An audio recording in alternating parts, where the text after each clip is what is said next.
Good morning to friends, welcome to my channel math today by Sonu sir. तो आज हम लोग एक नए टॉपिक लेकर आए हैं जिसमें आज पढ़ेंगे 12th का वह टॉपिक जिसमें हमें डिस्कस करना है डिफरेंशिएशन यानी अवकलज के बारे में। तो सबसे पहला क्वेश्चन कि अवकलज क्या है, ठीक है।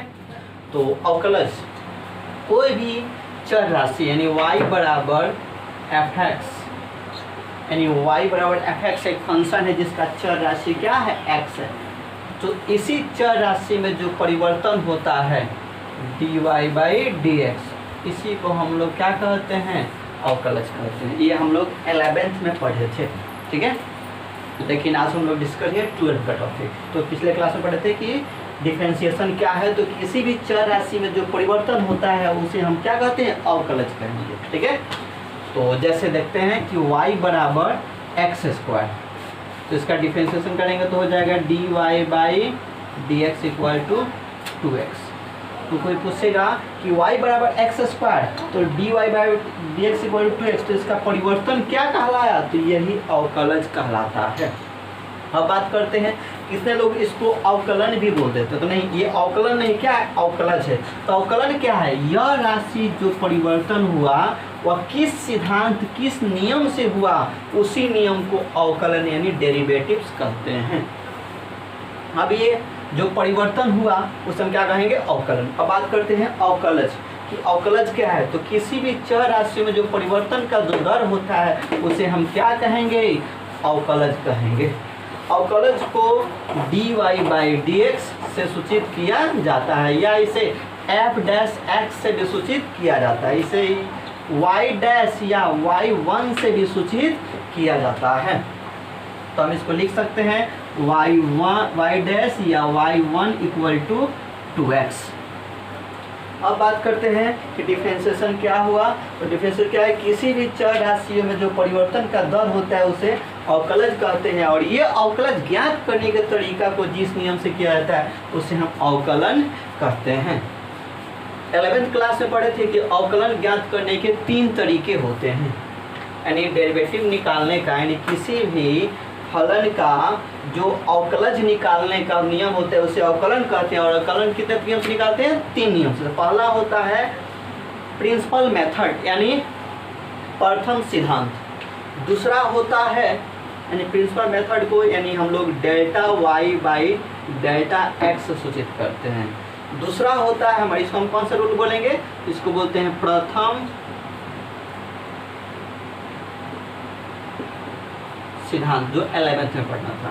दूसरा होता है एल हॉस्पिटल सिद्धांत, इसको हम f डैश x कहते हैं, इसे हम क्या बोलेंगे, एल हॉस्पिटल सिद्धांत। तीसरा होता है हमारा साधारण यानी साधारण नियम, जिसे हम dy बाई डी एक्स सूचित करते हैं। ये तीनों सिद्धांत हम लोग पिछले क्लास 11th में पढ़े थे, जो बारी बारी से फिर से डिस्कस करेंगे। अब चलिए देखते हैं कि पहला, तो ये दो सिद्धांत जो है 11 में पढ़ना है और ये तीसरा सिद्धांत हमें 12 पढ़ना है।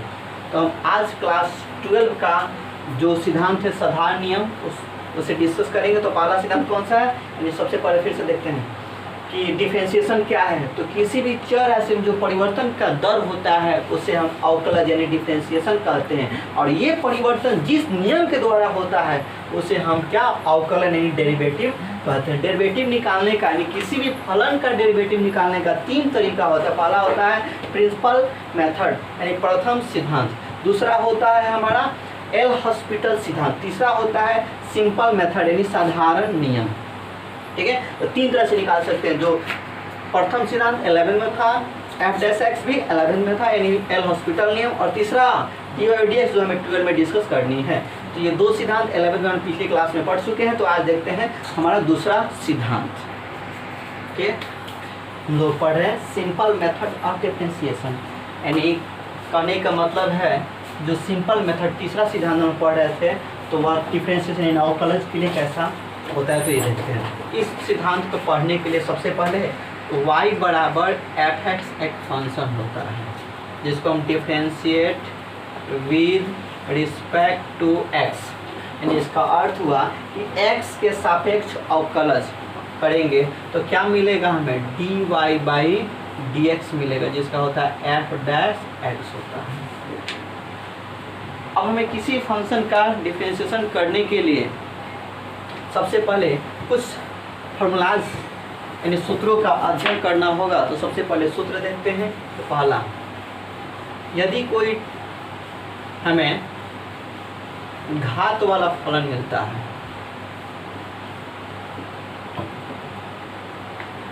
तो इसका x के पावर n, तो इसका फॉर्मूला होता है n x के पावर n माइनस 1।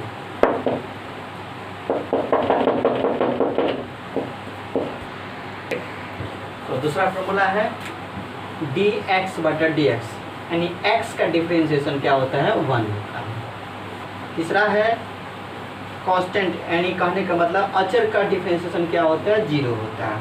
चौथा, चर और अचर यानी सी एक्स का डिफरेंशिएशन क्या होता है, c होता है। बोला u प्लस भी या u माइनस भी, देखिए प्लस हो तो प्लस में, माइनस हो तो माइनस में, तो इसका डिफरेंशिएशन होता है du बटा dx प्लस dv बटा dx, माइनस हो तो du बटा dx माइनस dv बटा dx। अगला u इंटू भी, यानी करें गुना का डिफरेंशिएशन क्या होता है, तो u रखकर पहला रखकर दूसरा का डिफरेंशिएशन, यानी u रखकर v का डिफरेंशिएशन और प्लस v रखकर u का डिफरेंशिएशन। अगला u अपन v क्या होता है, तो देखो u बटा v क्या होता है, v रखकर u का डिफरेंशिएशन माइनस u रखकर v का बटा v स्क्वायर। अगला तो ये हमारा ये हो गया अलजेब्रा, और ये देखते हैं ट्रिग्नोमेट्री। तो साइन इनवर्स एक्स का 1 बटा under 1 minus x square, cos inverse x का माइनस 1 बटा under 1 minus x square, tan inverse x का 1 बटा 1 प्लस एक्स स्क्वायर, कॉट का माइनस 1 बटा 1 plus x square, sec inverse का 1 बटा x under x square minus 1, cosec inverse x का minus 1 बटा x under x square minus 1, log x का 1 बटा एक्स, रूट एक्स का 1 बटा 2 रूट एक्स, ई के पावर एक्स का ई के पावर एक्स, और ए के पावर एक्स है ए के पावर एक्स लॉग ए। ये हम लोग 11th क्लास में फॉर्मूला ज्ञात किए थे। तो साइन एक्स का होता है कॉस एक्स का minus sine x, tan x का sec square x, cot x का minus cosec square x, sec x का डीसी sec x into tan x, और कॉसेक एक्स का होता है minus cos x into cot x. अब देखिए थोड़ा सा ध्यान दीजिएगा,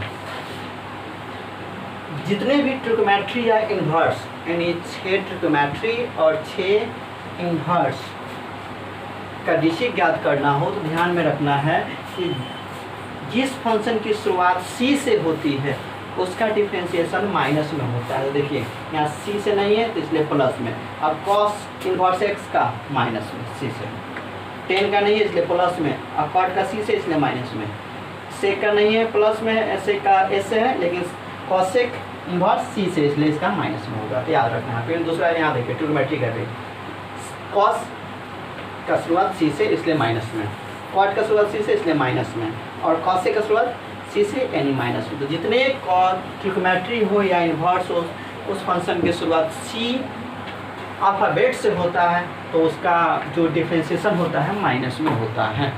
हाँ तो फ्रेंड्स ये रहा हमारा डिफरेंशिएशन ज्ञात करने का फॉर्मूला, ठीक है। अब हम लोग अगले पार्ट में मिलते हैं जिसमें हम लोग सीखेंगे कि डिफरेंशिएशन ज्ञात किस नियम के द्वारा किया जाता है और नियम कितने होते हैं और इसके कितने चरण होते हैं। और हमारे चैनल को सब्सक्राइब करें, लाइक करें, शेयर करें और बेल आइकन जरूर दबाएं ताकि हमारा अगला वीडियो आने के लिए आपके पास उत्तेजित रहे, और कमेंट जरूर करें क्योंकि कमेंट से आपके हमें कुछ प्रेरणा मिलता है। तो हमारा चैनल है maths today by Sonu sir.